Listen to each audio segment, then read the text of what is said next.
그날 밤 응급실에서 한 며느리의 비밀이 드러났습니다. 내 아들 가만둬. 이게 내 아들을 잡아먹으려고 작정을 했네. 시어머니가 제 머리채를 잡아당겼습니다. 남편이 쓰러져 실려왔는데 수술할 수 있는 의사가 없다고 했어요. 1시간을 못 버틴다는 말이 떨어지자 시어머니는 응급실 바닥에 주저앉아 울부짖었습니다. 이게 다 쟤 때문이야. 저것이 우리 집에 들어온 뒤로 맨날 안 좋은 일만 생겨. 그 순간 복도 끝에서 병원장이 나타났습니다. 제 앞에 멈춰서더니 모든 의료진이 보는 앞에서 허리를 90도로 숙였어요. 하녀 취급하던 며느리에게 병원장이 고개를 숙이고 있었습니다. 시댁 식구들의 얼굴이 하얗게 질렸어요. 도대체 이 며느리의 정체는 무엇이었을까요? 이제 제가 누군지 보여드릴 때가 된 것 같네요. 설거지, 산책할 때, 잠들기 전 이어서 듣기 편하게 지금 구독만 눌러두세요. 우리네 드라마 극장이 다음 편을 자동으로 챙겨드립니다. 그러면 오늘의 이야기 시작합니다. 월요일 아침 낡은 상가 건물 3층에 있는 대성유통 격리 사무실은 늘 그랬듯 계산기 소리로 하루를 시작했습니다.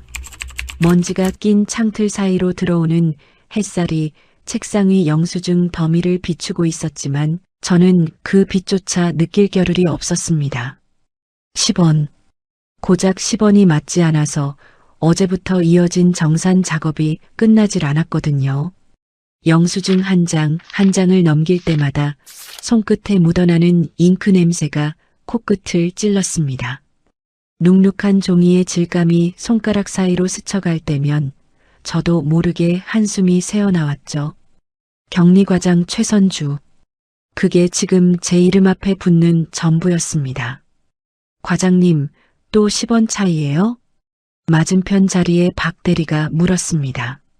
저는 대답 대신 계산기 위에 손가락을 올렸어요.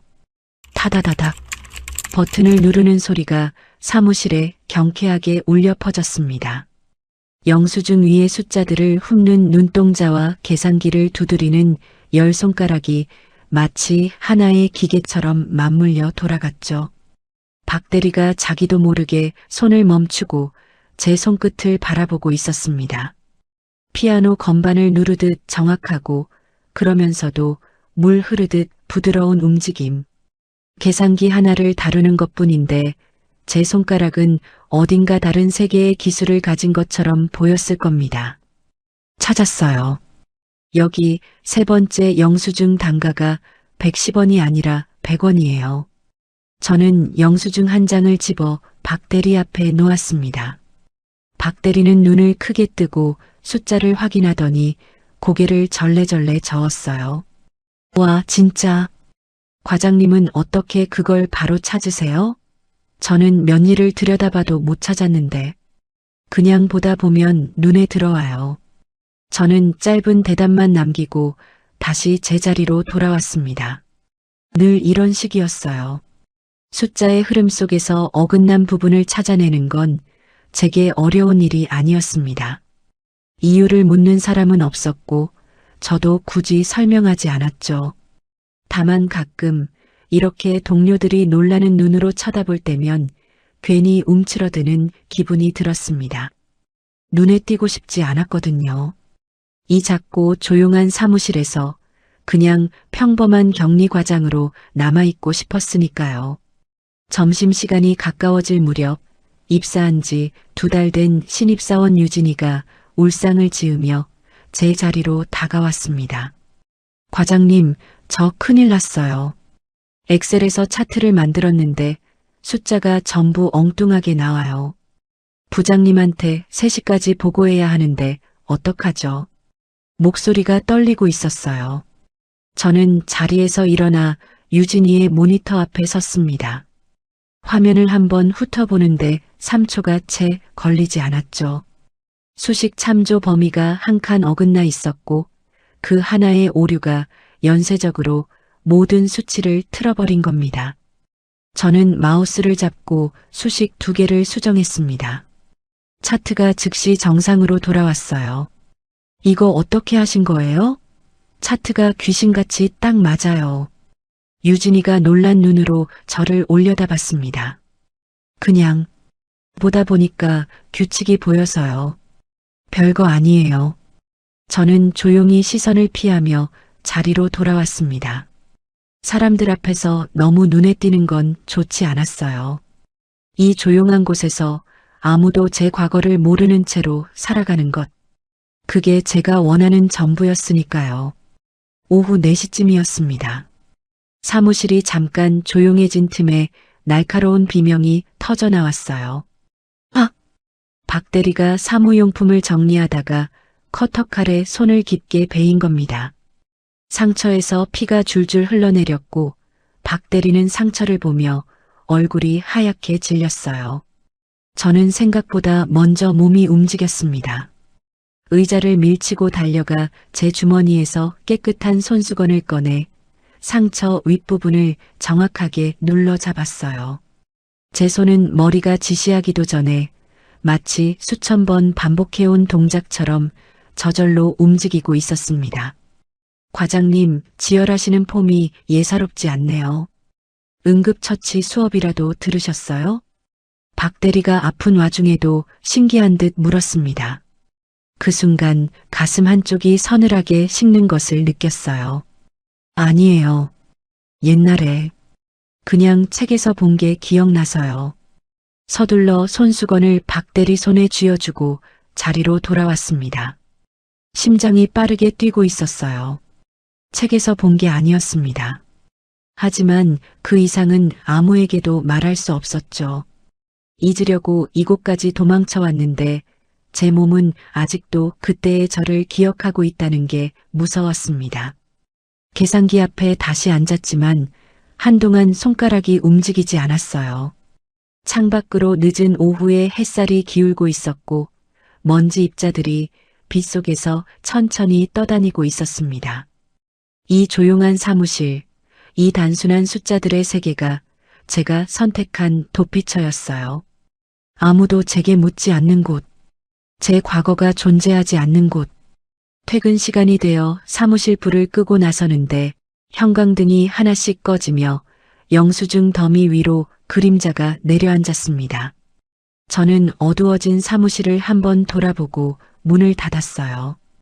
오늘도 10원짜리 오차를 찾아내는 하루가 끝났습니다. 한때 전혀 다른 무게의 숫자들을 다루던 이 손으로요.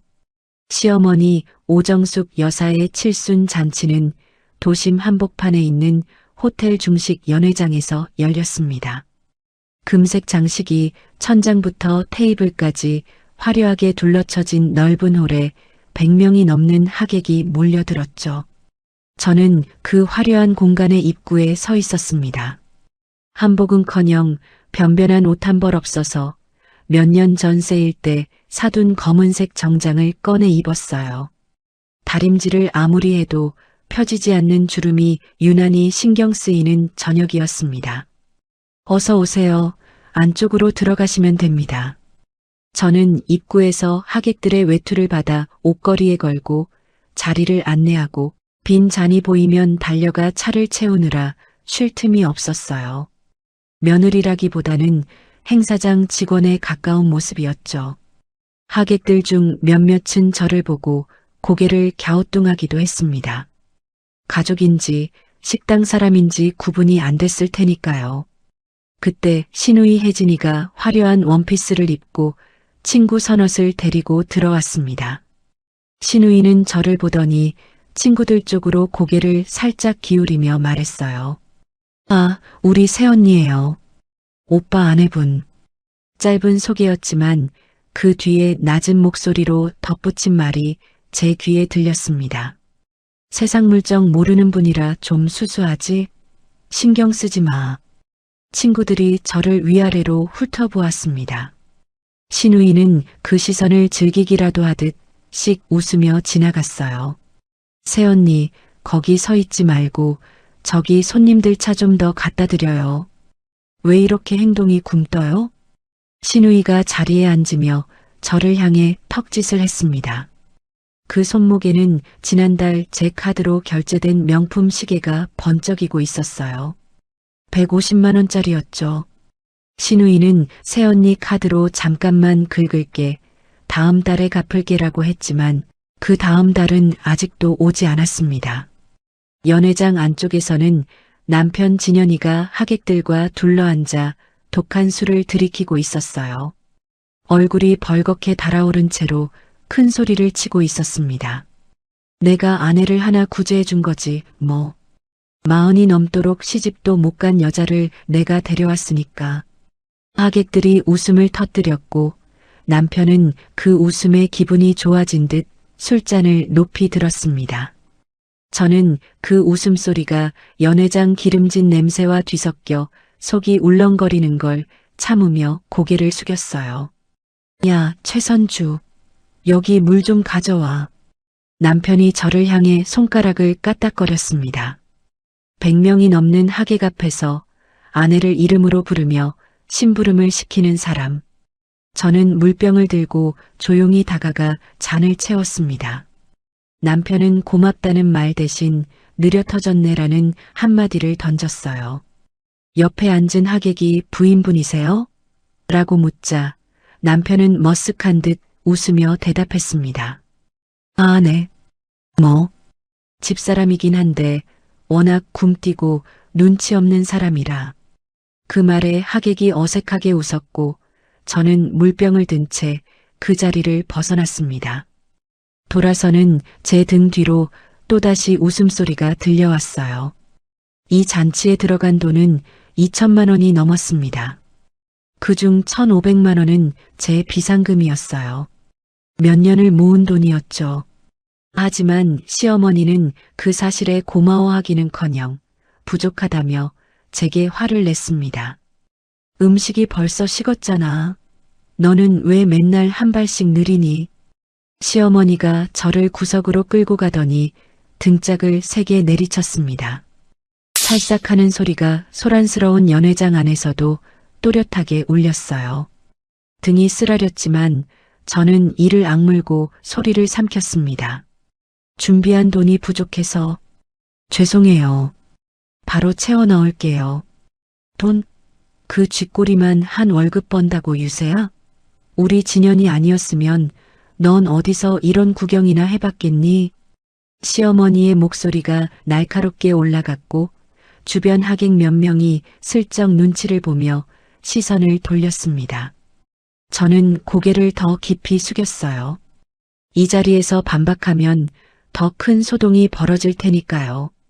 당신들이 마시는 그 비싼 술 한 잔이 제 며칠 밤샘 수당인 걸 알까요? 아니, 알아도 상관없겠죠. 저를 사람으로 보지도 않으니까요. 잔치가 끝나갈 무렵 저는 연회장 한쪽에서 빈 접시들을 정리하고 있었습니다. 구두가 작아 발가락이 조여오는 통증이 온몸으로 퍼지고 있었어요. 신우이가 친구들과 함께 나가면서 제 옆을 지나갔습니다. 그 손에는 면세점 쇼핑백이 2개나 들려 있었어요. 지난주에도 신우이는 새언니 급한 건데 카드 좀이라며 제 카드를 가져갔었죠. 돈을 돌려받은 적은 한 번도 없었습니다. 정리를 마치고 혼자 택시를 잡아 집으로 돌아왔습니다. 현관문을 열고 어두운 거실에 들어서니 이 집에 들어올 때 받았던 대출이자 고지서가 식탁 위에 놓여 있었어요. 제 이름으로 된 집이었습니다. 제 월급에서 매달 대출 이자가 빠져나가는 집. 하지만 이 집의 안방은 시어머니가, 큰 방은 남편이, 저는 제일 작은 방 한 칸을 쓰고 있었죠. 구두를 벗으니 발가락에 물집이 잡혀 있었습니다. 저는 아무도 없는 어두운 거실에 잠시 주저앉았어요. 식탁 위 고지서의 숫자가 어둠 속에서도 눈에 밟혔습니다. 제 돈으로 산 집, 제 돈으로 차린 잔치, 제 카드로 산 신우이의 시계와 쇼핑백. 그런데 오늘 이 집에서 감사하다는 말을 한 사람은 아무도 없었어요. 오늘 하루 1,500만 원어치의 잔치를 차려놓고 등짝을 맞은 며느리. 그게 저였습니다. 칠순 잔치가 끝나고 저와 따로 집에 돌아온 시어머니와 남편은 거실에서 한참을 떠들다가 각자 방으로 들어갔습니다. 시어머니는 안방에서 곧 코를 골기 시작했고 남편은 술에 취해 큰 방 침대에 쓰러지듯 누웠어요. 집안이 고요해진 건 새벽 1시가 넘어서였습니다. 저는 제일 작은 방에 누워 천장을 바라보고 있었어요. 잠이 올 리가 없었습니다.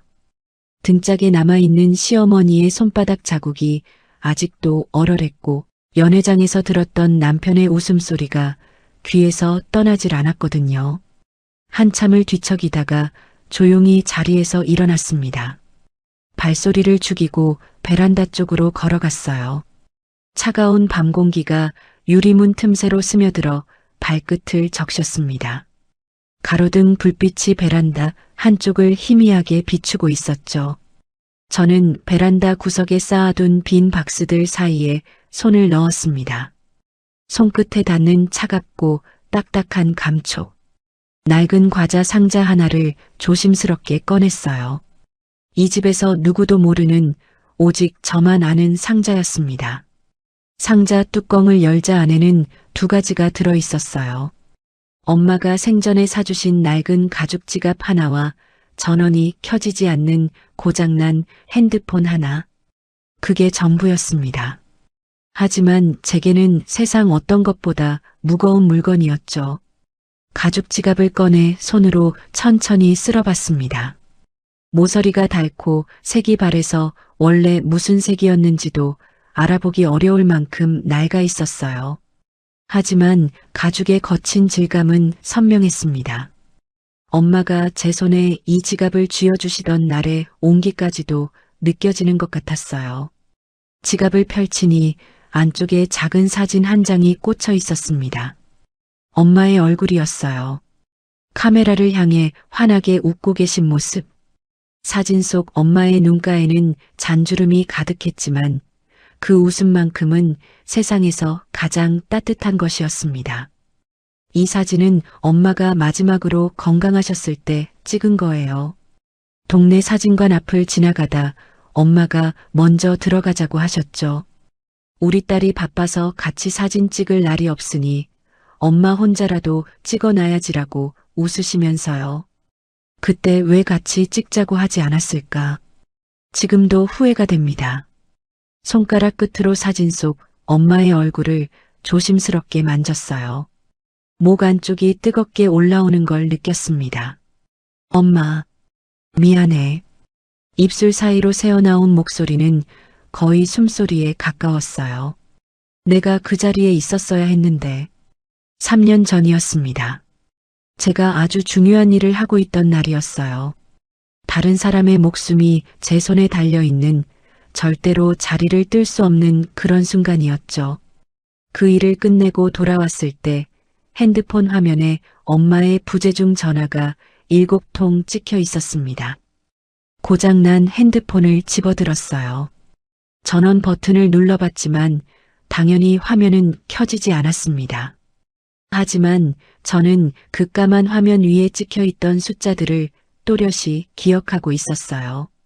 부재중 전화 7통, 그리고 마지막에 도착한 문자 하나. 그날 그 문자를 확인했을 때 저는 무릎이 꺾이듯 바닥에 주저앉았었습니다.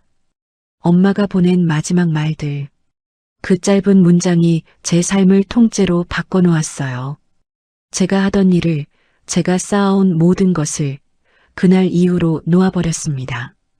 엄마의 마지막 순간에 곁에 있지 못했다는 사실은 어떤 벌을 받아도 씻을 수 없는 죄 같았어요. 그래서 도망쳤습니다. 제가 있던 곳에서, 제가 하던 일에서, 저라는 사람의 모든 것에서요. 몇 달을 아무것도 하지 못하고 지냈습니다. 아침에 눈을 떠도 일어날 이유가 없었고 밤이 와도 잠이 들 수가 없었어요. 엄마가 남긴 마지막 말들이 머릿속을 빙빙 돌았고 그때마다 숨이 막히는 것 같았습니다. 그렇게 무너져 있던 어느 날 지인의 소개로 남편을 만났어요. 남편은 제 과거를 묻지 않았습니다. 전에 무슨 일을 했는지, 왜 혼자인지 아무것도요. 아무것도 묻지 않는 사람이 편했고, 그래서 2년 전에 결혼했습니다.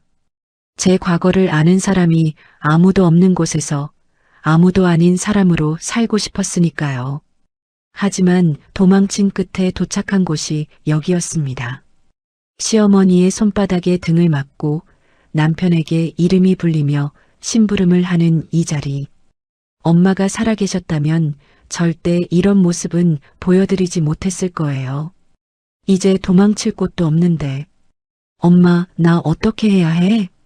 가로등 불빛 아래에서 엄마의 사진이 희미하게 빛났습니다. 사진 속 엄마는 여전히 웃고 계셨어요. 아무 대답도 해주지 않는 그 웃음이 오히려 가슴을 더 깊이 파고들었습니다. 눈물이 볼을 타고 흘러내려 지갑 위에 떨어졌어요. 가죽 위로 번진 눈물 자국이 가로등 빛에 잠깐 반짝이다가 스며들었습니다. 그때 큰 방 쪽에서 삐걱거리는 소리가 났어요. 야, 최선주. 안 자고 거기서 뭐해? 남편의 잠에 취한 목소리가 어둠을 찢듯 울려 퍼졌습니다. 저는 순간적으로 상자 뚜껑을 닫고 빈 박스들 사이로 밀어 넣었어요. 심장이 쿵쿵 뛰었지만 최대한 평온한 목소리를 만들어냈습니다. 잠이 안 와서요. 금방 들어갈게요. 밤중에 귀신같이 그러고 있지 말고 어서 들어가서 자. 남편의 발소리가 화장실 쪽으로 멀어져 갔습니다. 저는 숨을 내쉬며 베란다 바닥에 등을 기대었어요. 차가운 타일의 감촉이 등을 통해 전해졌지만 시어머니에게 맞은 자리보다는 덜 아팠습니다. 바깥에서 새벽 바람이 불어와 베란다 유리창을 가볍게 흔들었어요. 어디선가 길고양이 울음소리가 가느다랗게 들려왔습니다. 세상은 이렇게 조용한데 제 안에서는 3년 전의 그날이 아직도 끝나지 않고 있었어요. 엄마의 사진이 담긴 지갑은 다시 상자 안에 들어갔고 상자는 다시 박스들 사이로 묻혔습니다. 아무도 모르게 아무 일도 없었다는 듯이 제 과거도 그렇게 묻혀 있었어요. 언젠가 누군가가 그 상자를 열어볼 날이 올까요? 아니, 오지 않는 편이 나을지도 모릅니다. 저는 자리에서 일어나 작은 방으로 돌아왔습니다. 이불을 덮고 눈을 감았지만 까만. 핸드폰 화면 위에 떠있던 그 숫자들이 눈꺼풀 안쪽에서 계속 깜빡이고 있었어요. 부재중 전화 7통. 3년이 지난 지금도 그 숫자만큼은 잊히지 않았습니다. 수요일 밤 비바람이 몰아치고 있었습니다. 회사에서 월말 정산 때문에 야근을 마치고 나왔을 때는 이미 밤 10시가 넘어 있었어요. 건물 앞에 선이 비가 쏟아지고 있었는데 아침에 날이 맑아서 우산을 두고 나왔던 게 후회가 됐습니다. 택시를 잡으려 했지만 이 비에 빈 차가 잡힐 리 없었고 결국 버스를 타고 정류장에서 내린 뒤 집까지 뛰어야 했어요. 비바람에 머리카락이 얼굴에 달라붙었고 머리부터 신발까지 온통 젖어 있었습니다. 현관문을 열고 들어서는데 거실 불이 환하게 켜져 있었습니다. 밤 11시가 넘은 시각인데도 시어머니와 남편이 소파에 나란히 앉아 과일을 먹으며 텔레비전을 보고 있었어요. 따뜻한 거실과 비에 젖은 저의 모습, 그 대비가 참 선명했습니다. 비에 젖은 채 인사를 드리려는데 시어머니가 먼저 입을 여셨습니다. 며느리가 이 시간에 들어와서 따뜻한 차 한 잔을 안 내오냐? 시어머니가 앉아 있는 게 안 보여? 저는 아직 숨이 차 있었지만 대답 대신 부엌으로 향했습니다. 젖은 구두에서 물이 빠져나와 바닥에 발자국이 찍혔어요. 주전자에 물을 올리고 있는데 시어머니의 목소리가 등 뒤에서 또 날아왔습니다. 그리고 말이 나온 김에 이번 달 생활비 좀 더 보태야겠다. 요즘 물가가 얼마나 올랐는데 맨날 그 돈으로 되겠어? 매달 드리는 생활비에다 대출 이자에다 시누이한테 빌려준 돈까지 제 월급은 통장에 들어오자마자 사방으로 흩어져 나갔습니다. 하지만 시어머니에게 그런 사정을 말한다고 달라질 건 없었어요. 네, 알겠습니다. 다음 달부터 좀 더 보태드릴게요. 그 대답을 듣고도 시어머니는 만족하지 않으셨는지 혀를 끌끌 차셨습니다. 이번 달도 빠듯했어요. 칠순 잔치에 1,500만 원을 쓴 뒤로 비상금은 바닥이 났고 대출 이자는 어김없이 빠져나갔고 시누이에게 빌려준 돈은 돌아올 기미가 없었습니다. 거기에 생활비까지 더 보태라니. 이 집에서 제 월급이란 마르지 않는 샘물 같은 것이었어요. 아무리 퍼내도 고마워하는 사람은 없고 마르면 원망만 돌아오는 그런 것이요. 찻잔을 들고 거실로 나왔어요. 남편이 과일 접시를 밀어내며 저를 올려다봤습니다. 돈 몇 푼 벌어온다고 유세 떨지 마라. 이렇게 늦게 다니면 집안일은 누가 하냐고. 남편이 바닥에 놓인 제 가방을 발끝으로 툭 걷어찼습니다. 가방이 미끄러져 거실 구석으로 밀려갔어요. 그 안에는 오늘 하루치 약은 서류와 지갑이 들어 있었지만 남편에게는 발에 걸리는 짐짝에 불과했던 거죠. 찻잔을 내려놓고 현관에 물을 닦으러 가려는데 시어머니가 또 말씀하셨습니다. 우리 진현이가 너 같은 사람 데려와서 팔자를 고쳐줬으면 고마운 줄 알고 좀 알아서 해야 할 거 아니야. 맨날 이렇게 늦으면 남편 밥은 누가 차려? 저는 걸레를 쥔 채 무릎을 꿇고 현관 바닥을 닦았습니다. 비에 젖은 옷이 몸에 달라붙어 한기가 느껴졌지만 추운 건 몸이 아니라 마음이었어요. 매일이 이런 식이었습니다. 어떤 말을 해도 돌아오는 건 타박뿐이었고 제가 이 집에서 할 수 있는 건 고개를 숙이고 참는 것뿐이었죠. 그런데 그날은 참는 게 되지 않았습니다. 걸레를 들고 일어서는데 남편이 텔레비전 채널을 돌리며 한마디를 더 던졌어요. 너 진짜 쓸모가 없다. 돈도 제대로 못 벌고 살림도 제대로 못하고 대체 뭐 하는 사람이야? 그 말이 가슴 한복판에 꽂혔습니다. 쓸모가 없다. 그 한마디가 2년 동안 쌓아온 인내심의 마지막 한 겹을 찢어버렸어요. 저도 모르게 입이 열렸습니다. 저도 너무 힘들어요. 목소리가 떨렸지만 분명하게 말했습니다. 그 짧은 한마디에 거실 공기가 얼어붙었어요. 시어머니의 눈이 커졌고 남편의 손이 리모컨 위에서 멈췄습니다. 뭐라고? 남편이 자리에서 벌떡 일어났습니다. 얼굴이 순식간에 붉어졌어요. 어디서 남편한테 대들어? 너 같은 게 우리 집에 들어와서 집안 기운이 다 꺾였어. 시어머니가 소파에서 몸을 일으키며 소리쳤습니다. 남편은 저를 향해 삿대질을 하며 한 걸음 다가왔어요. 너 오늘 쫓겨나고 싶어? 너가 이 집에서 하는 게 뭐가 있다고 큰 소리야. 남편의 목에 핏대가 섰습니다. 얼굴이 불그락푸르락해지면서 눈 주변의 핏줄까지 터질 듯 부풀어 올랐어요. 목소리가 점점 거칠어지고 숨소리가 가빠지기 시작했습니다. 너 진짜. 삿대질하던 남편의 손이 갑자기 허공에서 멈췄어요. 그리고 그 손이 천천히 자기 가슴 위로 내려갔습니다. 가슴이.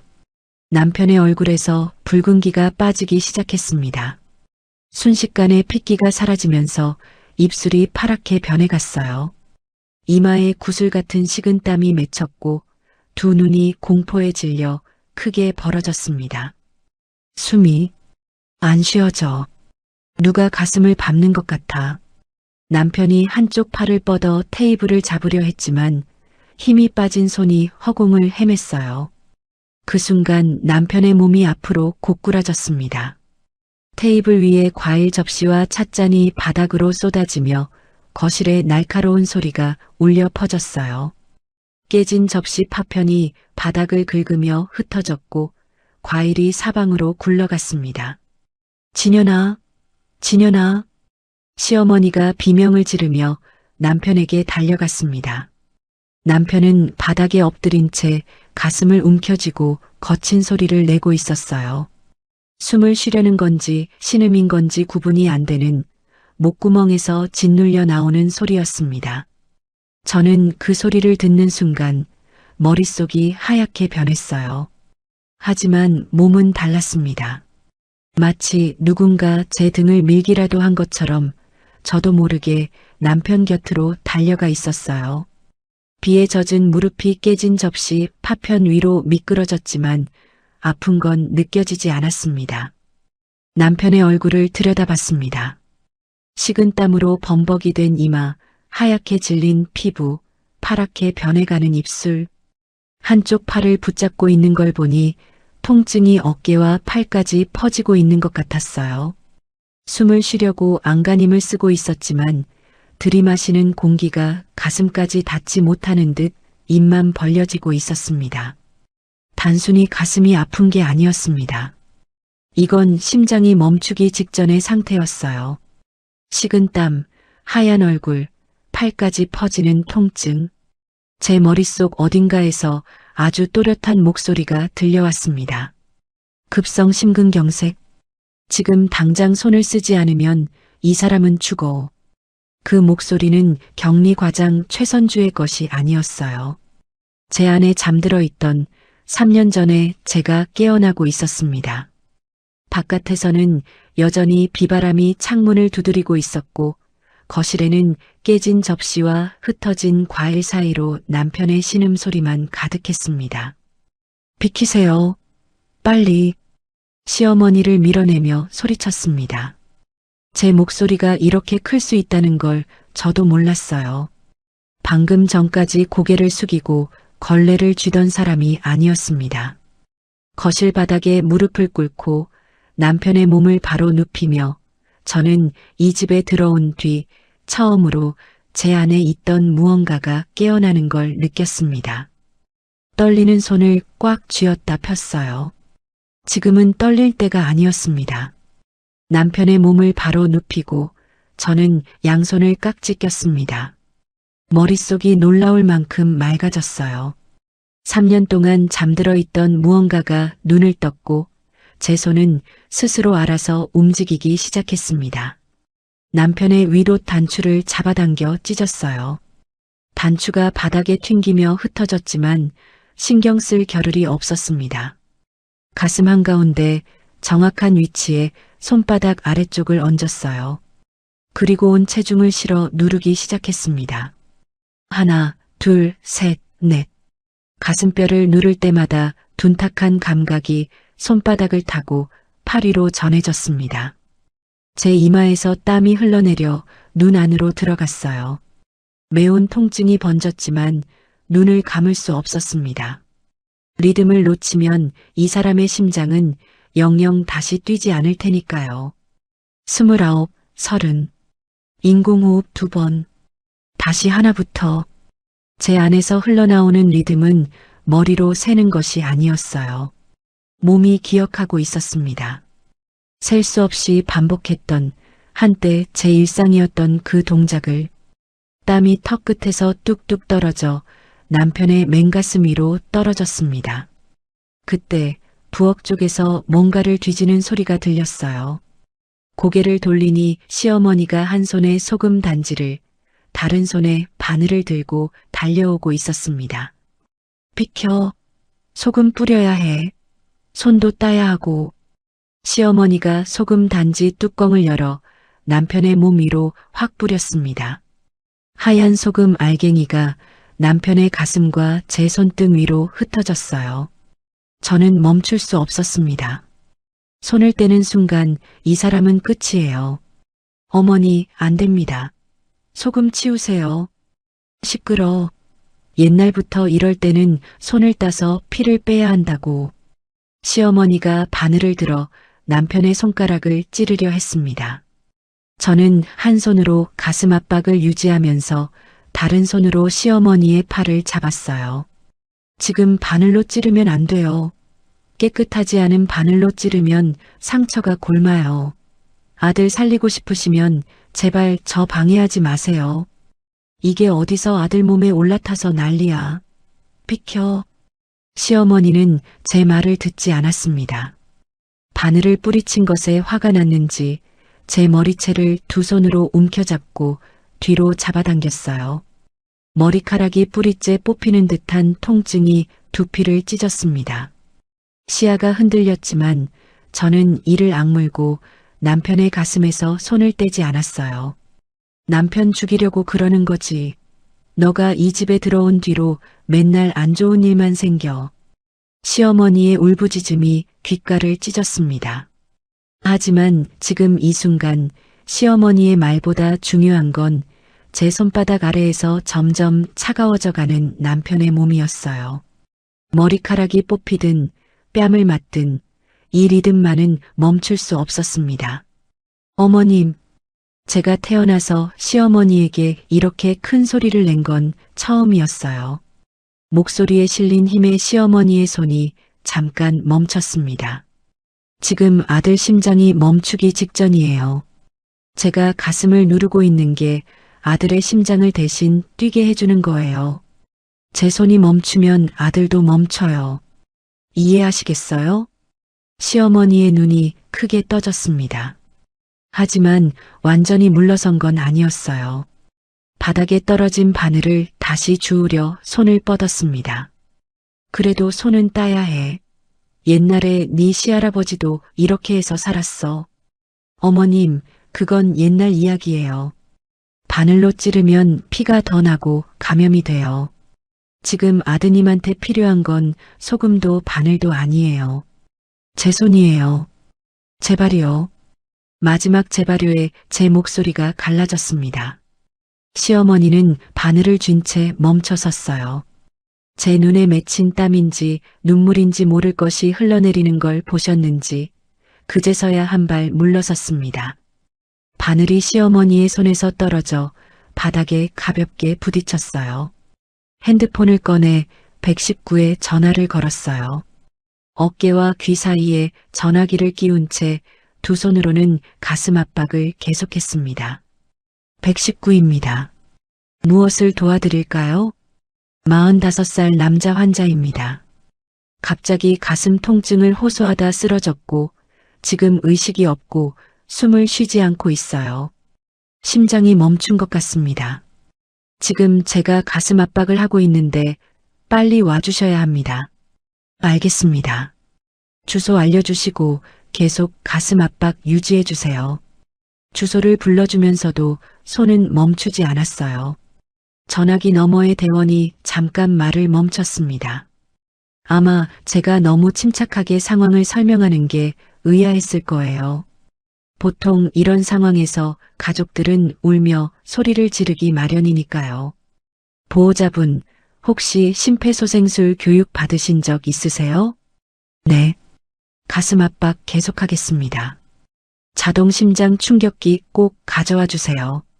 전화를 끊고 다시 남편의 얼굴을 내려다봤습니다. 입술이 더 파래져 있었어요. 바닥에 흩어진 소금 알갱이가 제 무릎 아래에서 까끌거렸고 깨진 접시 파편이 무릎 옆을 스쳤습니다. 비에 젖은 제 옷은 아직도 축축했지만 추위는 느껴지지 않았어요. 온몸의 감각이 오직 두 손바닥에 집중되어 있었으니까요.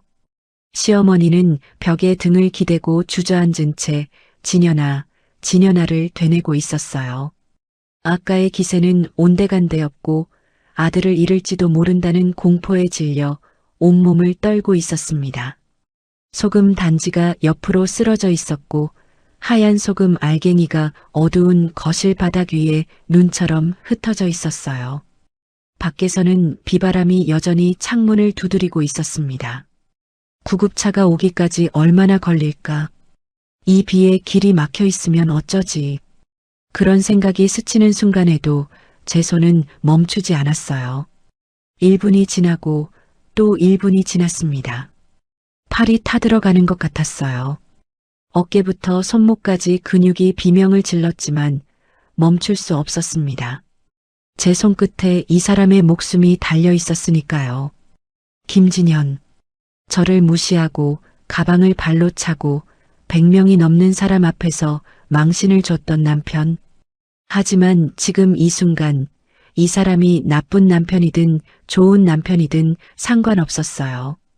제 눈앞에서 사람이 죽어가고 있고 저는 그걸 막을 수 있는 사람이었습니다. 저 멀리서 구급차 사이렌 소리가 들려오기 시작했어요. 그 소리가 점점 가까워질 때까지 저는 한 번도 손을 멈추지 않았습니다. 이마에서 흘러내린 땀이 턱을 지나 남편의 가슴 위로 떨어졌고 제 양팔은 감각을 잃어가고 있었지만 리듬만은 끝까지 흐트러지지 않았어요. 현관문이 벌컥 열리고 구급대원들이 뛰어들어왔습니다. 형광색 조끼를 입은 대원 둘이 장비를 들고 남편 옆에 무릎을 꿇었어요. 잘하셨습니다. 이제 저희가 이어받겠습니다. 대원이 제 어깨를 가볍게 잡았고 그제서야 저는 손을 떼고 뒤로 물러났어요. 무릎에 힘이 풀려 그대로 바닥에 주저앉았습니다. 두 팔이 마치 솜처럼 축 늘어졌어요. 어깨부터 손끝까지 감각이 거의 없었습니다. 대원 하나가 자동 심장 충격기를 남편의 가슴에 부착하는 동안 다른 대원이 제게 물었어요. 보호자분이 처음부터 심폐소생술을 하신 건가요? 네. 얼마나 하셨어요? 구급차가 올 때까지요. 한 번도 안 멈추고요. 대원이 잠깐 제 얼굴을 바라봤습니다. 뭔가 묻고 싶은 표정이었지만 급한 상황이라 고개만 끄덕이고 다시 남편에게 집중했어요. 들것에 남편을 싣고 구급차로 옮기는 동안 저는 소금과 땀과 깨진 접시 파편이 뒤엉킨 거실 바닥 위에 앉아 두 손을 내려다봤습니다. 부들부들 떨리고 있었어요. 3년 만에 이 손이 다시 누군가의 심장을 붙잡았습니다. 구급차 안에서도 저는 남편 곁을 떠나지 못했습니다. 대원들이 산소 마스크를 씌우고 심장 박동을 확인하는 동안 저는 들것 옆에 쪼그려 앉아 남편의 얼굴만 바라보고 있었어요. 파랗게 질린 입술, 식은 땀으로 범벅이 된 이마. 사이렌 소리가 비바람을 뚫고 밤거리에 울려 퍼졌고 구급차는 대학병원을 향해 달렸습니다. 응급실에 도착하자마자 남편은 처치실 안으로 실려갔어요. 저는 복도에 남겨졌습니다. 하얀 형광등이 눈이 시리도록 밝았고 소독약 냄새가 코를 찔렀습니다. 이 냄새, 3년 만에 맡는 이 냄새에 심장이 쿵 하고 내려앉았어요. 한때 제가 매일 맡던 냄새였으니까요. 복도 의자에 앉아 기다리는 시간은 끝이 없는 것처럼 느껴졌습니다. 처치실 안에서 의료진이 오가는 발소리가 들렸고 간간히 기계 알람 소리가 울렸어요. 그 소리가 울릴 때마다 심장이 쪼그라드는 것 같았습니다. 잠시 뒤 시어머니가 택시를 타고 도착했습니다. 뒤이어 시누이도 헐레벌떡 뛰어왔어요. 시누이는 눈이 퉁퉁 부어 있었고 시어머니는 슬리퍼를 신은 채였습니다. 급하게 나온 게 눈에 보였어요. 시어머니는 도착하자마자 저를 보더니 달려와 어깨를 밀쳤습니다. 너 때문이야. 네가 남편한테 대들어서 우리 진현이가 이렇게 된 거잖아. 어머니, 지금은 내 아들 살려내. 이 재수 없는 거사. 너 때문에 우리 집 기둥이 뽑히게 생겼어. 시어머니의 울부짖음이 응급실 복도에 울려 퍼졌습니다. 옆에 있던 다른 환자 보호자들이 고개를 돌려 쳐다봤어요. 시누이도 옆에서 거들었습니다. 새언니가 집에 들어온 뒤로 맨날 안 좋은 일만 생긴다고 했잖아.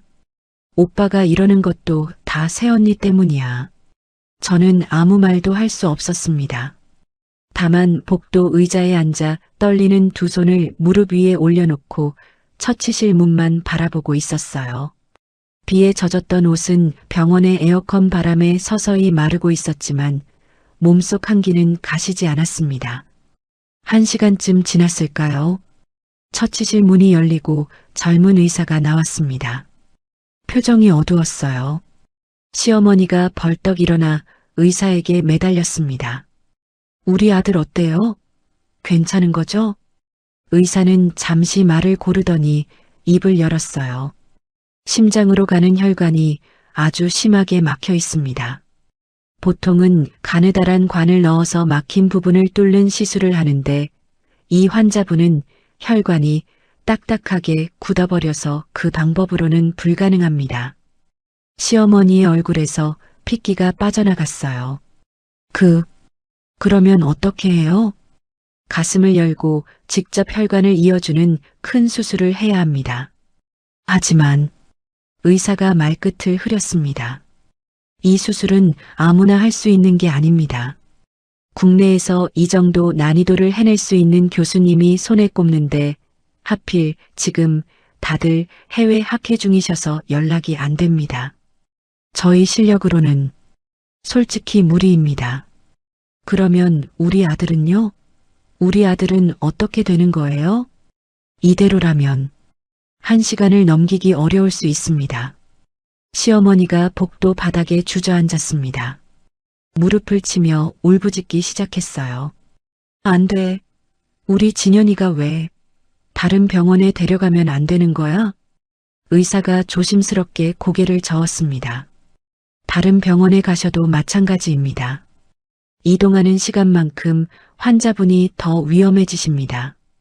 저희도 수술 가능한 교수님을 수소문하고 있습니다만 시어머니는 바닥을 주먹으로 내리치며 통곡했어요. 신우이도 옆에서 오빠, 오빠를 부르며 눈물을 쏟았습니다. 그 울음소리 사이로 시어머니가 저를 향해 손가락질을 했어요. 저것이 저 며느리가 남편한테 대들어서 이렇게 된 거야. 저것만 아니었으면 우리 진현이가 이럴 일도 없는데. 신우이도 눈물을 닦으며 거들었습니다. 새언니가 집에 들어온 뒤로 맨날 안 좋은 일만 생긴다고 했잖아. 오빠가 이러는 것도 다 새언니 때문이야. 저는 아무 말도 할 수 없었습니다. 입술을 꽉 깨물고 복도 의자에 앉아 있었어요. 반박할 힘도 없었지만 사실 반박할 마음도 없었습니다. 지금 중요한 건 누구의 잘못이냐가 아니었으니까요. 저는 그 소리들이 멀어지는 것 같았어요. 귀에 들어오지 않았습니다. 제 눈은 의사가 나오면서 잠깐 열린 처치실 문 안쪽을 향해 있었거든요. 문틈 사이로 모니터 화면이 보였습니다. 심장 박동을 나타내는 선이 불규칙하게 흔들리고 있었어요. 그리고 그 옆에 붙어 있는 검사 결과 종이. 멀리서 봤지만 제 눈은 그 숫자들을 읽고 있었습니다. 몸이 기억하고 있었어요. 한때 매일같이 읽던 종류의 숫자들이었으니까요. 막힌 위치, 굳어진 정도, 심장이 버틸 수 있는 시간.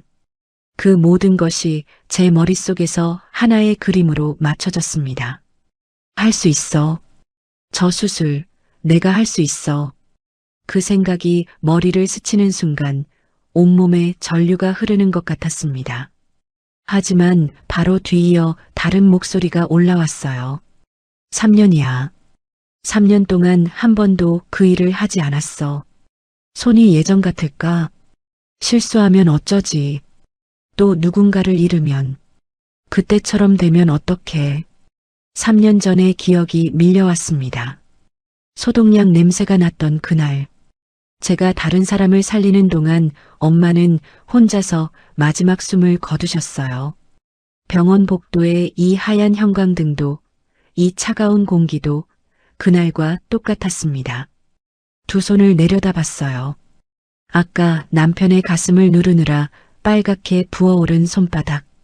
이 손으로 다시 할 수 있을까? 3년이라는 시간이 이 손에서 무엇을 가져갔을까? 아니, 그보다 더 무서운 건 이 손이 아니라 제 마음이었어요. 또다시 수술실에 서는 순간 엄마를 잃었던 그 공포가 되살아날 것 같았습니다. 손이 떨리고 있었습니다. 주먹을 꽉 쥐어봤지만 떨림은 멈추지 않았어요. 복도 저쪽에서 시어머니의 울음소리가 울려 퍼지고 있었고 처치실 안에서는 남편의 심장이 시시각각 꺼져가고 있었습니다. 해야 해. 하지만 할 수 있을까? 그 두 문장 사이에서 저는 움직이지 못하고 있었어요. 떨리는 손을 무릎 위에 올려놓은 채 처치실 문만 바라보고 있었어요. 시어머니의 울음소리는 점점 거세졌고 복도를 지나는 간호사들이 난처한 표정으로 발걸음을 빠르게 옮기고 있었습니다.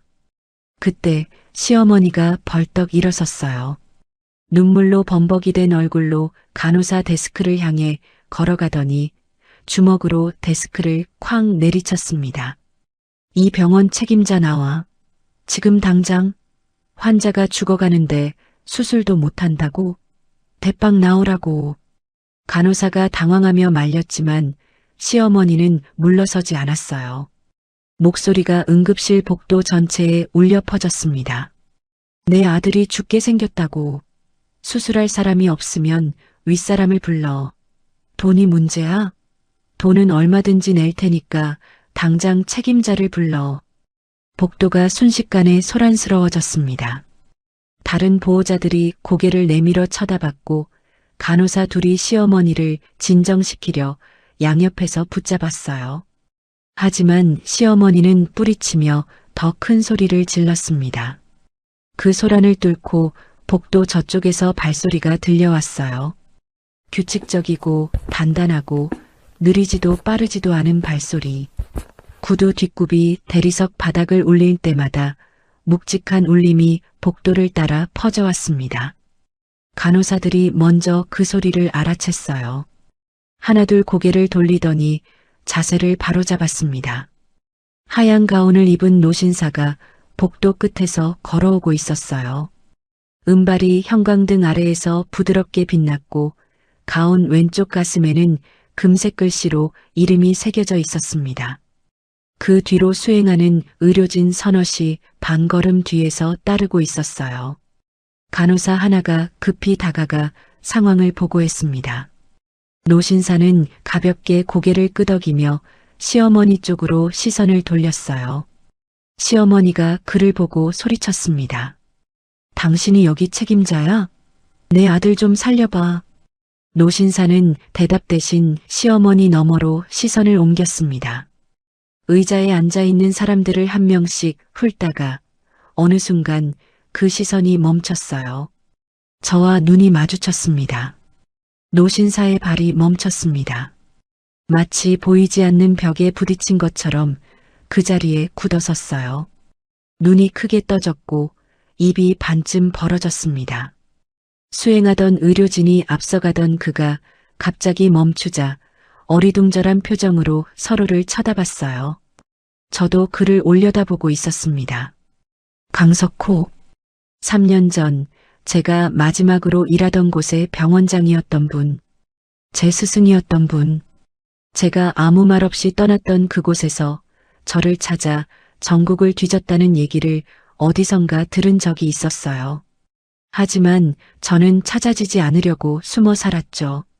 병원장님의 입술이 떨렸습니다. 주름진 두 눈에 물기가 고이는 게 보였어요. 한 걸음, 또 한 걸음, 천천히 제 앞으로 다가오셨습니다.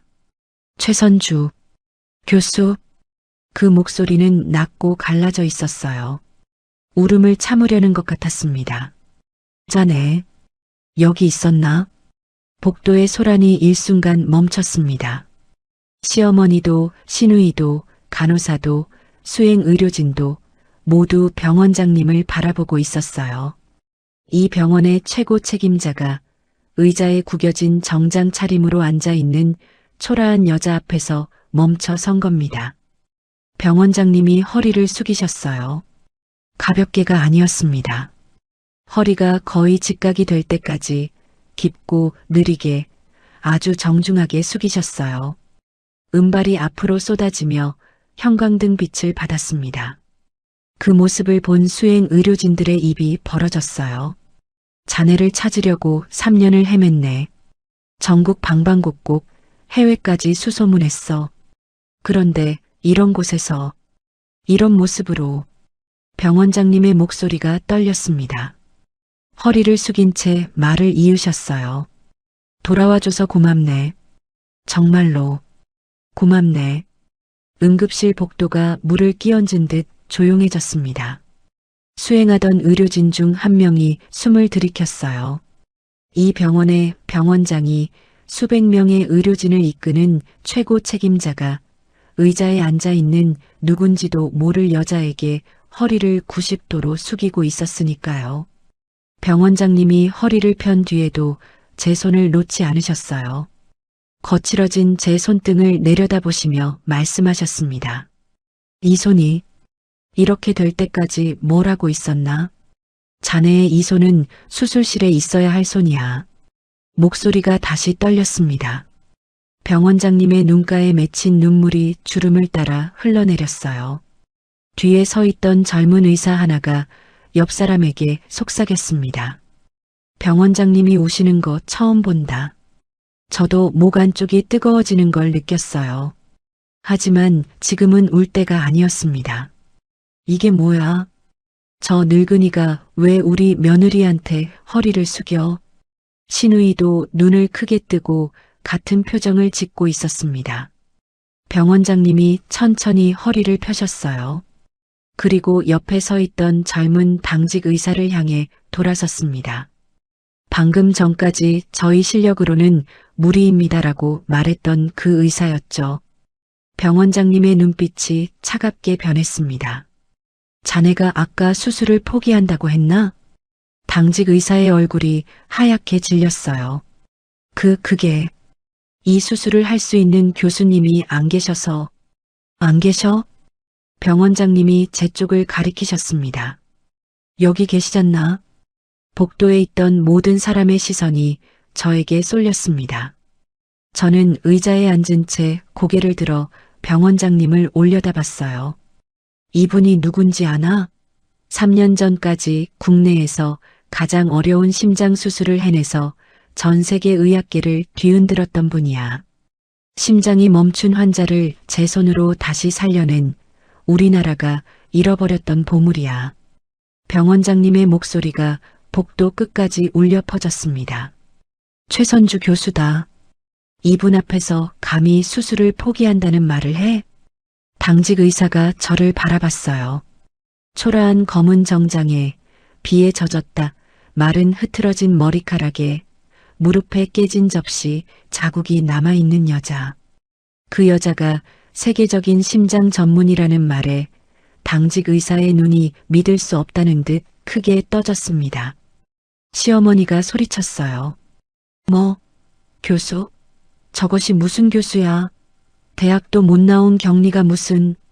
병원장님이 천천히 시어머니를 향해 고개를 돌렸습니다. 그 눈빛이 차가웠어요. 아까 당직 의사에게 보인 것보다 더 서늘한 시선이었습니다. 보호자분, 단 한마디에 시어머니의 입이 닫혔어요. 당신 며느리는 이 나라가 잃어버렸던 신의 손이요. 내가 평생 의사로 살면서 본 사람들 중에 이분만한 실력을 가진 사람은 손에 꼽소. 함부로 입을 놀리지 마시오. 특히 당신 아들 살리고 싶으면 조용히 있어요. 시어머니의 얼굴이 돌처럼 굳었습니다. 입이 반쯤 벌어진 채 아무 말도 나오지 않는 것 같았어요. 옆에 있던 신우이도 마찬가지였습니다. 저를 바라보는 두 사람의 눈에 공통된 감정이 떠올랐어요. 믿을 수 없다는 충격.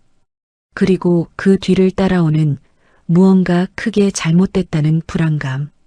3년 동안 밥을 차리고 등짝을 맞고 카드를 빌려주고 서빙을 하던 그 며느리가 이 나라의 병원장이 허리를 숙이는 사람이라니. 시어머니의 다리가 풀리는 게 보였어요. 벽을 짚으며 간신히 서 있었습니다. 복도에 있던 간호사들과 의료진의 시선도 달라져 있었어요. 아까까지 초라한 보호자 취급을 하던 눈빛이 이제는 경외와 호기심이 뒤섞인 눈빛으로 바뀌어 있었습니다. 저는 천천히 자리에서 일어났습니다. 두 다리가 떨렸지만 일어서야 했어요. 병원장님의 눈을 마주 봤습니다. 그 눈에는 반가움과 안도와 그리고 아직 남아있는 걱정이 담겨 있었어요. 병원장님, 오랜만입니다. 제 목소리가 생각보다 담담하게 나왔어요. 인사는 나중에 하죠. 지금 환자 상태가 어떤지 먼저 보여주세요. 병원장님이 고개를 끄덕이셨습니다. 곧바로 당직 의사에게 지시가 내려졌고 처치실 문이 열렸어요. 저는 처치실 안으로 걸어 들어갔습니다. 모니터에 뜬 심장 박동 그래프와 검사 결과를 하나하나 확인했어요. 손은 아직 떨리고 있었습니다. 하지만 숫자들을 읽는 눈은 정확했어요. 3년이 지나도 변하지 않은 것들이 있었습니다. 처치실 밖으로 나와 병원장님께 말씀드렸어요. 수술 준비해 주세요. 제가 하겠습니다. 병원장님의 입가에 미소가 번졌습니다. 안도의 미소였어요. 수술팀 소집해. 지금 당장. 최선주 교수가 집도하신다. 병원장님의 지시가 떨어지자 응급실이 순식간에 움직이기 시작했어요. 간호사들이 뛰었고 전화가 돌려졌고 수술실 불이 켜졌습니다. 3년 동안 멈춰있던 시계가 다시 돌아가는 것 같았어요. 저는 복도를 걸어 수술실로 향했습니다. 등 뒤에서 시어머니의 목소리가 들렸어요. 제가 정말 교수라고? 우리 며느리가? 아무도 대답하지 않았습니다. 저도 뒤를 돌아보지 않았어요. 지금은 뒤를 볼 때가 아니었습니다. 제 앞에는 열려야 할 심장이 기다리고 있었고 제 손은 3년 만에 다시 그 일을 하려 하고 있었으니까요. 복도를 걷는 제 발소리가 울렸습니다. 아까까지 구겨진 정장 차림에 초라하게 의자에 앉아있던 여자의 발소리가 아니었어요. 한 걸음 한 걸음이 단단해지고 있었습니다. 제 안에서 3년 동안 잠들어 있던 사람이 완전히 깨어나고 있었어요. 수술실 앞에 섰을 때 병원장님이 뒤에서 한마디 하셨습니다. 최 교수, 자네 손은 아직 살아있어. 내가 보증하지. 저는 돌아보지 않고 대답했어요. 확인은 수술실에서 하겠습니다. 수술실 문이 열렸습니다. 수술실 옆 세면대 앞에 섰습니다. 수도꼭지를 틀자 차가운 물이 쏟아져 내렸어요. 두 손을 물 아래에 넣고 손가락 하나하나를 꼼꼼하게 닦기 시작했습니다. 손톱 밑, 손가락 사이, 손목까지. 이 동작을 마지막으로 한 게 언제였던가. 물소리가 귀를 채우는 순간 제가 이 수술실을 떠나던 날의 기억이 밀려왔습니다. 3년 전 그날도 이렇게 손을 닦고 있었어요. 10시간이 넘는 수술을 끝내고 나온 직후였죠. 수술실 밖에서는 환자 가족들이 울며 감사 인사를 했고 의료진은 환호했습니다. 모두가 제 이름을 불렀어요. 저는 피곤했지만 뿌듯했습니다. 사람을 살렸다는 그 감각이 온몸에 퍼져 있었거든요. 그런데 탈의실에서 핸드폰을 꺼내 든 순간 세상이 멈췄습니다. 부재중 전화 7통, 전부 엄마였어요. 그리고 마지막에 도착한 문자 하나. 선주야, 가슴이 좀 답답하네. 괜찮겠지? 엄마가 잘 몰라서 별거 아닌 걸로 걱정시키는 거 아닌지 모르겠다. 우리 딸 바쁠 텐데 미안해. 나중에 여유 있을 때 전화 줄래? 엄마는 평생 그런 사람이었어요. 아파도 표현을 안 하시고 힘들어도 걱정을 끼치지 않으려고 혼자 삼키는 분이었죠. 제가 어릴 때부터 그랬어요. 몸살이 나도 엄만 괜찮아라고 하시면서 저한테는 따뜻한 밥을 차려주시던 분. 제가 공부하느라 밤을 새우면 아무 말 없이 우유 한 잔을 책상 위에 놓고 가시던 분. 그런 엄마가 가슴이 답답하다고 문자를 보냈다는 건 정말로 많이 아프셨다는 뜻이었을 거예요. 그런데 저는 그 문자를 10시간이 지나서야 봤습니다. 그 문자를 보고 급히 전화를 걸었지만 받는 사람은 엄마가 아니었습니다. 낯선 목소리가 전해준 말은 단 한마디였어요. 보호자분이세요? 어머님이 병원에 오시는 도중에. 나머지는 기억이 흐릿합니다. 택시를 타고 병원에 도착했을 때 엄마는 이미 눈을 감고 계셨어요. 차가워진 엄마의 손을 잡고 바닥에 주저앉았던 기억만 또렷합니다. 제가 다른 사람의 심장을 고치는 동안 제 엄마의 심장이 혼자서 멈춰버렸어요. 마지막 전화 한 통조차 받아주지 못한 딸 때문에 엄마는 혼자서 무서웠을 겁니다. 그 뒤로 저는 무너졌어요. 남의 목숨을 살리는 손이 정작 가장 소중한 사람 하나 지키지 못했다는 사실이 숨을 쉴 수 없을 만큼 무거웠습니다. 메스를 잡으면 손이 떨렸고 수술실 문만 보면 가슴이 조여왔어요. 결국 모든 것을 놓았습니다. 이름도 지위도 경력도 아무도 저를 모르는 곳으로 가서 아무것도 아닌 사람으로 살기로 했어요. 물소리가 여전히 흐르고 있었습니다.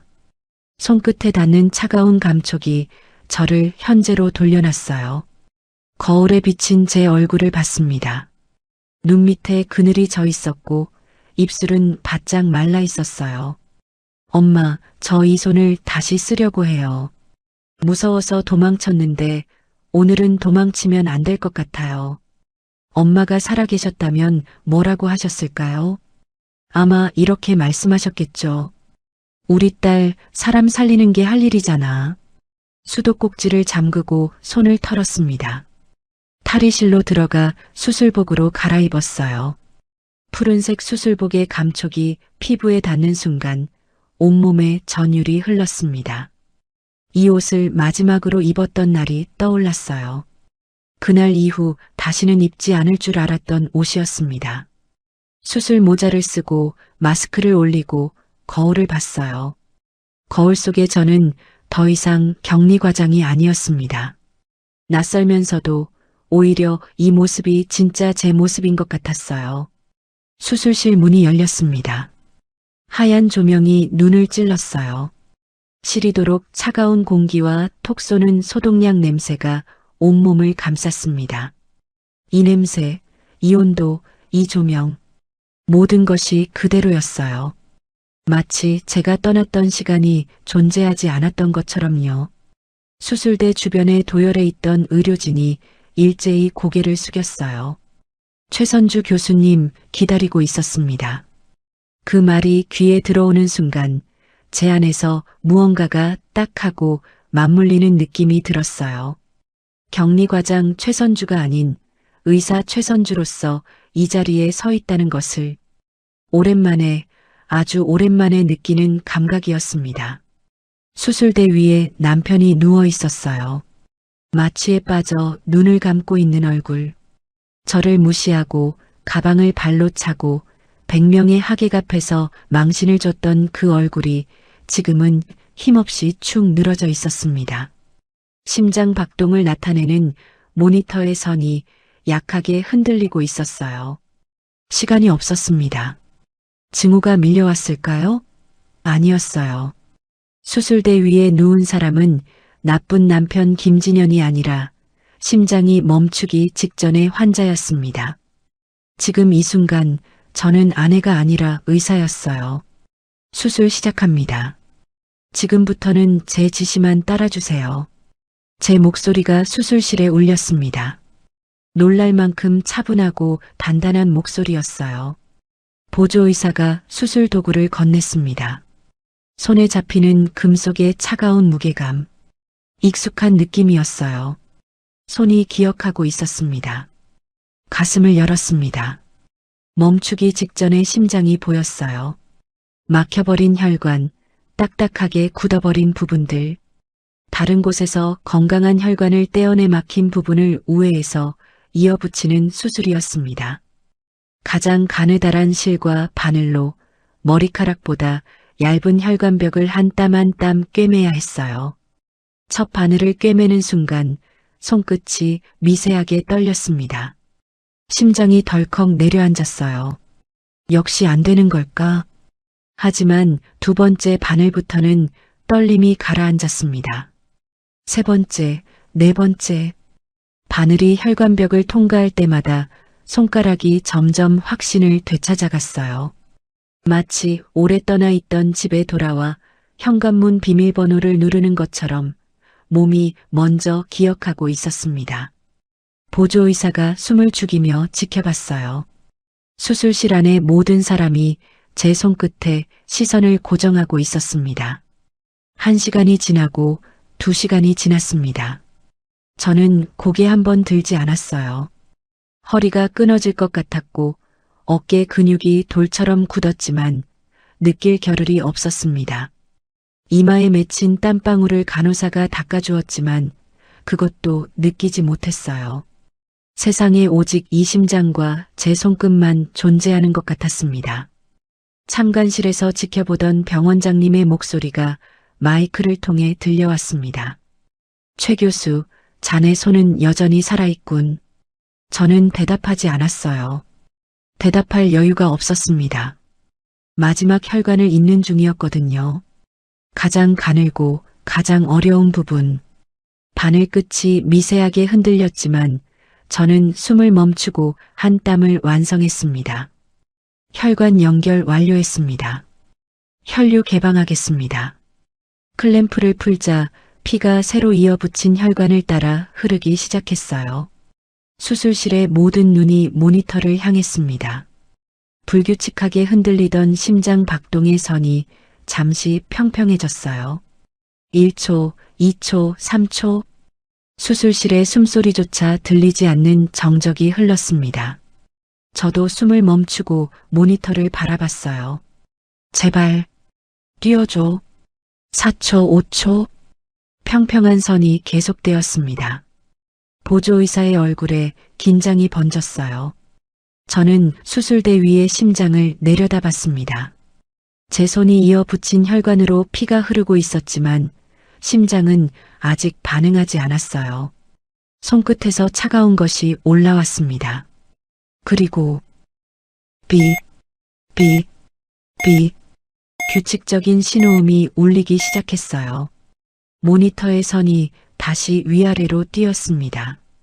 약하지만 분명한 심장이 스스로의 힘으로 뛰고 있다는 신호였어요.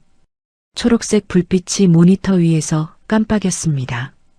박동 돌아왔습니다. 보조의사가 외쳤어요. 수술실에 안도의 한숨이 퍼졌고 누군가 작게 박수를 쳤습니다. 보조의사가 제 옆에서 고개를 절레절레 저으며 중얼거렸어요. 이렇게 어려운 혈관을 이렇게 깔끔하게 이으시다니. 전설이 돌아오셨네요. 저는 수술대 위에 남편을 내려다봤습니다. 방금 전까지 미약한 박동으로 가까스로 생명의 끝만 잡고 있던 심장이 다시 힘차게 뛰고 있었어요. 제 손이 살린 심장이었습니다. 살았어요, 김진현 씨. 마스크 안에서 낮은 목소리로 말했습니다. 당신은 내 손에 한 번 더 기회를 얻은 거예요. 수술 장갑을 벗고 수술실을 나왔어요. 복도의 차가운 공기가 얼굴을 스쳤습니다. 그제서야 온몸의 긴장이 풀리면서 다리가 후들거렸어요. 벽에 한 손을 짚고 잠시 멈춰 섰습니다. 수술복 등이 땀으로 흠뻑 젖어 있었고 손가락 마디마디가 뻐근했어요. 복도 저쪽에서 시어머니와 시누이가 의자에 앉아 있는 게 보였습니다. 시어머니는 고개를 숙인 채 기도를 하고 있었고 시누이는 불안한 눈으로 수술실 쪽을 바라보고 있었어요. 저를 발견한 시누이가 벌떡 일어섰습니다. 하지만 저는 그쪽으로 가지 않았어요. 아직은 그 사람들을 마주할 준비가 되지 않았습니다. 반대쪽 복도 끝 아무도 없는 창가에 서서 밖을 내다봤어요. 새벽 하늘이 조금씩 밝아오고 있었습니다. 비는 멈춰 있었어요. 엄마, 보고 있었어요? 저 오늘 사람 살렸어요. 당신을 지키지 못했던 이 손으로 오늘은 한 사람을 붙잡았어요. 엄마가 살아계셨다면 뭐라고 하셨을까요? 아마 잘했다. 우리 딸이라고 하셨겠죠. 그 한마디면 됐을 텐데. 그 한마디를 듣고 싶어서 여기까지 온 건지도 모르겠어요. 눈물이 마스크 안쪽을 적셨습니다. 하지만 복도에서 기다리는 사람들에게 눈물을 보일 수는 없었어요. 마스크를 벗고 눈가를 손등으로 한번 훔치고 등을 펴고 한 걸음을 내디뎠습니다. 더 이상 도망치는 걸음이 아니었습니다. 수술 이틀 뒤 남편은 중환자실에서 일반 병실로 옮겨졌습니다. 병원 측에서 배정한 건 넓은 개인 병실이었어요. 병원장님이 직접 지시하신 거라고 했습니다. 방 안에는 꽃바구니가 벌써 10개 넘게 쌓여 있었고 복도에서부터 꽃 냄새가 진하게 풍겼어요. 병원장님의 수제자가 직접 살린 환자라는 소문이 퍼진 뒤로 병원 안팎에서 꽃과 위문품이 쏟아져 들어온 겁니다. 저는 병실 문 앞에 잠시 서 있었습니다. 문을 열기 전에 가방 속을 한번 확인했어요. 서류 봉투 2개가 들어 있었습니다. 어젯밤 혼자 준비한 것들이었죠. 가방 지퍼를 다시 잠그고 숨을 한번 고른 뒤 문을 열었습니다. 병실 안에는 시어머니와 시누이가 먼저 와 있었어요. 그런데 분위기가 완전히 달랐습니다. 시어머니는 제가 들어서자마자 자리에서 일어나 2팔을 벌렸어요.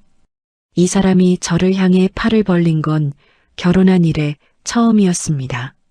선주야, 우리 며느리. 시어머니가 달려와 제 손을 덥석 잡았어요. 거칠고 마른 손이 제 손등을 꼭 쥐었습니다.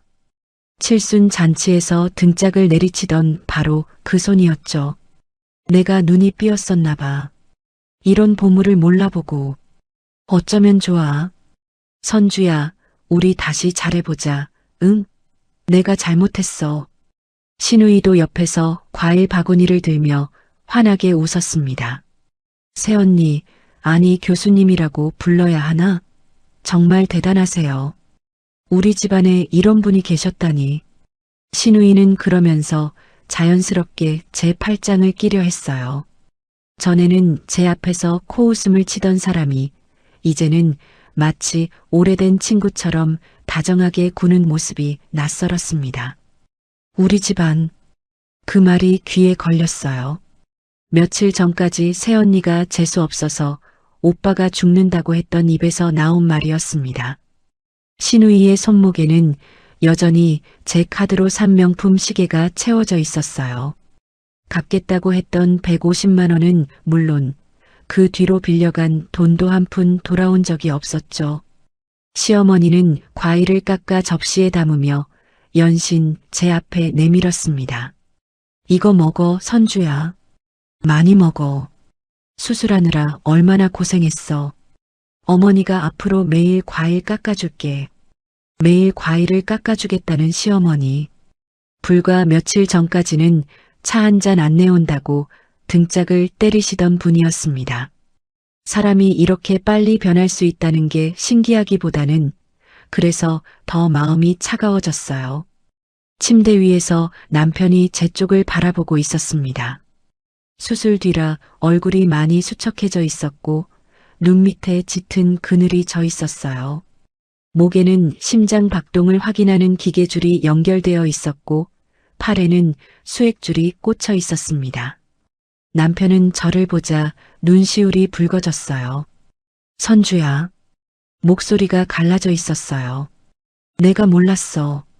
너가 그런 사람인 줄 정말 몰랐어. 미안해, 선주야. 내가 너한테 너무 심하게 했어. 남편의 눈에서 눈물이 흘러내렸습니다. 처음 보는 모습이었어요. 결혼한 뒤로 단 한 번도 제 앞에서 울지 않았던 사람이었거든요. 하물며 미안하다는 말은 한 번도 들어본 적이 없었죠. 시어머니가 옆에서 거들었어요. 그래, 선주야. 진현이도 반성하고 있어. 우리 다 달라질 테니까. 이제 교수님으로 대접해 줄게. 응? 교수님으로 대접해 준다. 그 말이 웃기기도 하고 서글프기도 했습니다. 격리 과장일 때는 식모 취급을 하고 교수인 걸 알았더니 대접을 해준다. 결국 이 사람들에게 중요한 건 제가 어떤 사람이냐가 아니라 제가 어떤 쓸모가 있느냐였던 거예요. 저는 시어머니가 잡고 있는 제 손을 천천히 빼냈습니다. 뿌리치는 게 아니라 조용히 하지만 확실하게요. 시어머니의 얼굴에 불안이 스쳤습니다. 선주야? 저는 대답 대신 가방에서 서류 봉투를 꺼냈어요. 봉투 2개를 남편의 침대 옆 탁자 위에 나란히 올려놓았습니다. 이게 뭐야? 남편이 봉투를 바라보며 물었어요. 저는 첫 번째 봉투를 열어 서류를 꺼냈습니다. 이혼 합의서예요. 병실안 공기가 순간적으로 얼어붙었습니다. 시어머니의 입이 벌어졌고 시누이의 손에서 과일 바구니가 미끄러질 뻔했어요. 남편의 눈이 크게 떠졌습니다. 뭐라고? 읽어보시면 아시겠지만 재산 분할이나 위자료 같은 건 아무것도 청구하지 않았어요. 깔끔하게 갈라서 자는 거예요. 선주야, 지금 이러는 거야? 내가 아파서 누워 있는데? 남편의 목소리가 떨렸습니다. 하지만 저는 흔들리지 않았어요. 2번째 봉투를 열었습니다. 그리고 이건 어머님하고 당신에게 드리는 통보예요. 지금 살고 계시는 그 아파트, 제 이름으로 된 집이에요. 제 돈으로 사서 제가 매달 대출 이자를 내고 있는 집이요. 1달 안에 나가주세요. 시어머니가 비명에 가까운 소리를 질렀어요. 뭐라고? 그 집이 네 집이라고? 그게 무슨 소리야? 같이 살던 우리 집이지. 등기부등본 확인해 보시면 됩니다. 뻔히 제 이름으로 되어 있는 집인데 같이 살았다고 우리 집이라뇨? 제가 매달 월급에서 이자를 내고 있었다는 것도, 어머니가 안방을 쓰시고 제가 가장 작은 방에서 지냈다는 것도 전부 기록이 남아 있습니다. 시어머니의 입이 파르르 떨렸어요. 그 아파트에서 안방을 차지하고 거실을 자기 방처럼 쓰며 며느리의 월급으로 유지되는 생활을 당연하게 여기던 분이었죠. 시누이가 끼어들었어요. 새언니, 갑자기 이러면 어떡해? 엄마가 당장 어디로 가? 혜진 씨. 제가 이름을 부르자 시누이의 입이 닫혔습니다. 저는 시누이를 조용히 바라봤어요. 어머님이 그렇게 걱정되면 혜진 씨가 모시고 살면 되잖아요. 그리고 제 카드로 쓰신 돈 다 합하면 적지 않아요. 갚아주실 거라 믿고 따로 청구는 안 하겠지만 앞으로 연락할 일 만들지 않게 해주세요. 시누이의 얼굴이 빨갛게 달아올랐습니다. 할 말이 없었겠죠. 명품 시계를 찬 손을 슬그머니 뒤로 감췄어요. 그리고 어머님, 저는 시어머니를 똑바로 바라봤습니다. 칠순 잔치 때 제 등짝 때리신 거, 그리고 그 전에도 여러 차례 맞은 거, 폭행죄로 고소 접수했습니다. 조만간 경찰서에서 연락이 갈 거예요. 시어머니의 얼굴이 하얗게 질렸습니다. 입을 벌렸다 닫았다를 반복했지만 아무 말도 나오지 않았어요. 시누이는 과일 바구니를 탁자에 내려놓고 한 발 뒤로 물러섰습니다. 아까의 환한 웃음은 어디에도 없었죠. 남편이 침대에서 상체를 일으키려 했어요. 수술 자리가 아팠는지 얼굴을 찡그리며 제 쪽으로 손을 뻗었습니다. 선주야, 제발. 나 이렇게 아픈 거 알잖아. 이대로 놔버릴 거야? 다시 시작하면 안 되겠어? 저는 그 손을 잡지 않았습니다. 대신 한 걸음 뒤로 물러섰어요. 버리는 게 아니에요. 제가 제 자리를 찾는 거예요. 당신 옆은 제 자리가 아니거든요. 선주야, 당신을 살린 건 의사로서의 의무였어요. 아내로서의 사랑이 아니에요. 오해하지 마세요. 병실이 조용해졌습니다. 꽃바구니의 달콤한 냄새가 오히려 이 차가운 공기와 어울리지 않았어요.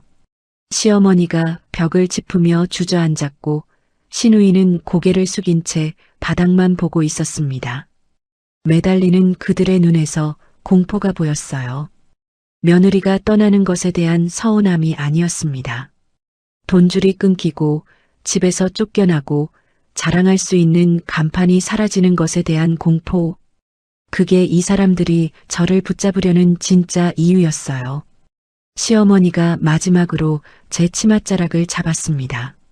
선주야, 내가 잘못했어. 제발 한 번만. 저는 치맛자락을 조용히 빼내며 말했어요. 어머님, 전 당신들한테 가족이 아니었어요. 돈 나오는 자판기였잖아요. 그 자판기 오늘부로 고장났습니다. 가방을 들고 병실 문을 향해 걸었습니다. 뒤에서 남편이 부르는 소리가 들렸어요. 선주야, 선주야, 제발. 뒤를 돌아보지 않았습니다. 문을 열고 나서며 마지막으로 한마디만 남겼어요. 김진현 씨, 건강 잘 회복하세요. 당신의 주치의가 아니라 당신의 아내로서 하는 마지막 인사예요. 병실 문이 닫혔습니다. 복도로 나오자 형광등 불빛이 눈에 들어왔어요. 가슴이 시원한 것 같기도 하고 텅 빈 것 같기도 했습니다. 하지만 발걸음은 가벼웠어요. 2년 동안 어깨를 짓누르던 무게가 한꺼번에 내려앉은 기분이었습니다. 복도 끝 창문으로 오후의 햇살이 쏟아지고 있었어요. 저는 그 빛을 향해 걸었습니다. 뒤를 돌아보지 않았어요. 더 이상 뒤를 볼 이유가 없었으니까요. 이혼 소송이 마무리된 건 3개월 뒤였습니다. 남편은 끝까지 서명을 미루었지만 결국 도장을 찍었어요. 시어머니와 남편은 제 이름으로 된 집에서 나갔고 시누이에게서도 더 이상 연락은 오지 않았습니다. 그렇게 2년간의 결혼 생활이 서류 한 장으로 끝이 났어요. 물론 시어머니를 실제로 형사 고소까지 하지 않기도 했죠. 그리고 오늘 저는 새로 문을 연 국립심장센터의 센터장 취임식에 서 있었습니다. 넓은 강당에 카메라 플래시가 터지고 있었어요. 의료진, 기자, 관계자들로 객석이 가득 차 있었습니다. 하얀 가운 위에 센터장 명패를 단 제 모습이 낯설면서도 이상하게 편안했어요. 이 가운을 다시 입게 될 줄은 몰랐습니다. 하지만 지금 이 자리에 서 있는 제가 가장 저다운 모습이라는 걸 알고 있었어요. 단상 위에서 강석호 병원장님이 축사를 하고 계셨습니다. 최선주 센터장은 제가 평생 만나본 의사 중 가장 뛰어난 사람입니다. 이 나라가 한때 잃어버렸던 보물을 되찾았습니다. 최 센터장이 있어서 이 나라 환자들이 든든합니다. 박수가 쏟아졌어요. 저는 단상에 올라 마이크 앞에 섰습니다. 수백 개의 시선이 저를 향해 있었지만 떨리지 않았어요. 이제 시작입니다. 아무도 돈이나 신분 때문에 수술을 포기하는 일이 없게 만들겠습니다. 그게 이 센터가 존재하는 이유이고 제가 이 자리에 선 이유입니다. 짧은 인사였지만 그 안에 제가 하고 싶었던 말은 전부 담겨 있었어요. 취임식이 끝나고 강당을 나서는데 복도 끝 구석에 낯익은 모습이 보였습니다. 휠체어에 앉은 남편과 그 옆에 서 있는 시어머니였어요. 남편은 수술 후유증으로 아직 걸음이 불편했고 얼굴도 많이 야위어 있었습니다. 고개를 숙인 채 제 쪽을 바라보고 있었어요. 시어머니는 예전의 그 당당한 모습은 온데간데 없이 어깨가 움츠러든 채 저를 부르려는 듯 한 발 앞으로 나섰습니다. 하지만 보안 요원이 조용히 막아섰어요. 시어머니의 입이 달싹거렸지만 끝내 아무 소리도 나오지 않았습니다. 저는 그쪽을 잠깐 바라보다가 시선을 돌렸습니다. 미움은 없었어요. 원망도 남아있지 않았습니다. 하지만 돌아갈 마음도 없었어요. 그 사람들은 제 과거였고 저는 이미 앞으로 걸어가고 있었으니까요. 그날 오후 저는 엄마의 묘소를 찾았습니다. 한적한 산기슭에 자리 잡은 묘소까지 올라가는 길에 벚꽃이 흩날리고 있었어요. 잔디가 깔끔하게 정돈된 묘소 앞에 무릎을 꿇고 앉았습니다. 가방에서 센터장 명패를 꺼내 묘석 앞에 조심스럽게 올려놓았어요. 봄바람이 불어와 머리카락을 흔들었고 하늘은 눈이 시리도록 맑았습니다. 엄마, 나왔어. 목소리가 떨렸습니다. 나 이제 죄인 아니야, 엄마. 도망치느라 한참 돌아왔어. 엄마한테 미안해서, 무서워서, 한동안 이 손을 쓸 수가 없었거든. 그런데 엄마, 이 손이 다시 사람을 살렸어. 묘석 위에 놓인 명패가 햇살을 받아 반짝였어요. 엄마가 준 이 손으로 앞으로 더 많은 사람 살릴게. 다시는 도망치지 않을게. 약속할게. 엄마의 이름이 새겨진 묘석 옆에 제 이름이 새겨진 명패가 나란히 놓여 있는 모습을 한참 바라봤습니다. 엄마가 살아계셨다면 아마 이렇게 말씀하셨겠죠. 우리 딸 잘했다. 바람이 한 번 더 불어왔어요. 벚꽃잎 하나가 명패 위에 내려앉았습니다. 꼭 엄마가 대답해 주시는 것 같았어요. 센터로 돌아오는 길, 센터장실에 잠시 들렀습니다. 넓은 창문으로 오후 햇살이 쏟아지는 방이었어요. 책상 위에 낡은 가죽 지갑을 올려놓았습니다. 엄마가 사주셨던 그 지갑. 이제는 장롱 깊숙한 곳이 아니라 제가 매일 앉는 자리 위에 두기로 했어요. 그때 가운 주머니 속 호출기가 울렸습니다. 응급 환자입니다. 심장센터 수술팀 소집 바랍니다.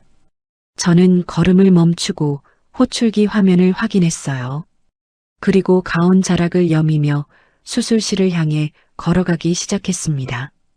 구두 뒷굽이 복도 바닥을 울렸어요. 단단하고 규칙적이고 흔들림 없는 발소리.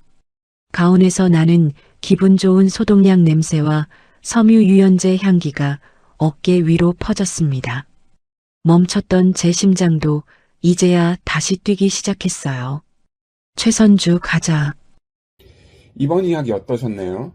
저는 이번 이야기를 준비하면서 한 가지가 계속 마음에 남았어요. 시어머니도 남편도 시누이도 선주가 교수인 걸 알고 나서야 태도가 바뀌었잖아요. 그 전까지는 남보다도 못한 존재로 대하다가 교수인 걸 알고 나서 우리 며느리가 최고라고 했죠. 결국 사람을 본 게 아니라 직함을 본 거잖아요.